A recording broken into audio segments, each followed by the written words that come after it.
وقيبتني جرامر كاهيت وقيبتا ugu muhiimsan luqadda Englishka barashadeeda haddana qaybta ugu adag waxaan ku baranaynaa videogan ama cashirkan wanis marka la yiraahdo o n e apostrophe s markay noqoto ma macnaa maxaa lagala jeedaa wanis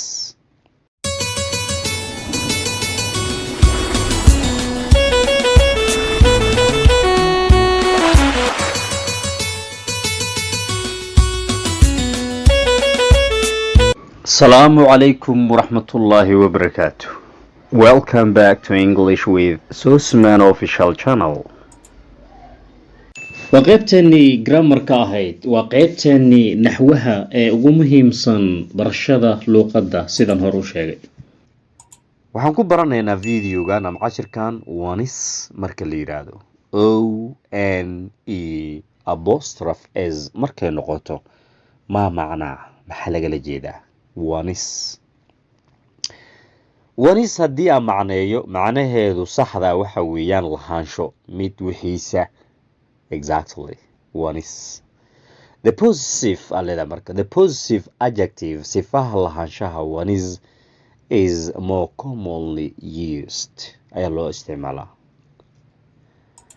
it's difficult way adag tahay to know in la ogaado one is way in a big city mid sida uu ugu nool yahay habka uu ugu nool yahay caasimad weyn ama magaalo weyn waana run oo hadda mid Nairobi isaga nool ama joogo qaabku ku nool yahay ama tuuganimu ku nool yahay ma wuxuu yahay we don't know ma garan It's difficult way adag tahay to know one is way mid habka ama weyga ugu nool yahay in a big city magaalo weyn way adag tahay si lagu ogaado It's one is duty waa mid waajib ku ah to live inuu noolaado as long as possible sida ugu dheer oo suurtagal ku ah It's foolish waa doqonnimo ama nacasnimo to spend all one is savings dhammaan waxa qof uu keedsaday ama uu dhigtay inuu qasiro ama isticmaalo inuu qasiro exactly qarash gareeyo haddii kale to spend all one is savings dhammaan waxaad keysatay inaad isticmaasho waa nacasnimo It's good way wanaagsan tahay to hear in la maqlo one is efforts praised mid dadaalkiisa lagu amaano hebel wax buu galay maasha Allah saan u yeelay intuu ka bilaabo fulan efforts exactly it's good way fiican tahay to hear in la maqlo one is effort is praised mid dadaalkiisa lagu amaano example is tusaalooyin this is the dress I like most kani waa labiska aan ugu jeclahay bedelkeeda waxaan dhihi karnaa this is the one I like most kani waa midka aan ugu jeclahay calishaan labiskeyga kani waa midka aan ugu jeclahay so waxaa ku cad marka ama idiin muuqato bedelkii dress laga dhihi lahaa inuu meesha soo galay magac u yaal ah one this is the one kani waa midka ilaahu qof mu ahaado ama shay ahaado ama duunyo ama dameer ama dad wuxuu doon ahaado u adeegso oo isticmaal grammatically waa correct sax luqadahan this is the one I like most tani waa mid aan ugu jeclahay dhadaar tacbaro haato naag haato deer exactly this is kani waxa weeye the dress labiska I like most aan ugu jeclahay ama aan aadka ugu helo so most waxay muujinaysaa meesha asaga grammatically waa superlative case positive iyo comparative iyo superlative baa loo kala saaraa exactly intee ka imaaday haddii aad tirahdid many badan much iyo more ayaa kasii most waa ugu sii badan tahay wax ka badan mala more way ka badan tahay most baa kasii badan marka waxaa lagu bartaa habka luqadda grammarka asifaha lagu bartaa insha Allah way gaari doonaa ama meel ma imaaday shay baad gadanaysaa wixii adiga aad ugu jeceshahay this is the one dadka luqadda ee dhibka ku tahay aan garanaynin ereygaas ama vocabulary ku yar yahay inta badan kaas qaateen baan talaahan beegata this is the one kani waa midka ilaahu baamiyo mu ahaad aad qaadanayso exactly this is the one I like most waa lagu fahmaya markaas kani waa midka aan ugu jecelahay So another example tusaale kale, these are the dresses I like most. Kuwani waa labisyada aan ugu jeclahay. Markaan there are two numbers in English grammar. Ingiriiska laba tiro bisa ku jirto. Waa singular number, tiro mufrad ah, and plural number ee tiro jamac ah. These are the dresses. These xagee ka imaadee? This bay ka imaadee mufrad ah, laakiin wadarteedu waa these kuwan waa wixii hal ka badan. Is bay ka timid. The dresses waa ka exactly. labisyada aan ugu jeclahay waa kuwan. Laba shay ama dhowr shay baa meed soo dhigtay. These are the dresses I like most. haddii aan si kale u dhaho, these are the ones, maxaa kaa kaafiyey? Onestan apostrophe kuma jirto, waa kuwa waay. One wadarteeda waa ones. Ones markay tahay laakiin O-N-E apostrophe S waa wax qof uu leeyahay ama mid lahaanshiisa waa. Onestaas possessive ay muujinaysaa wax lahaanshaa.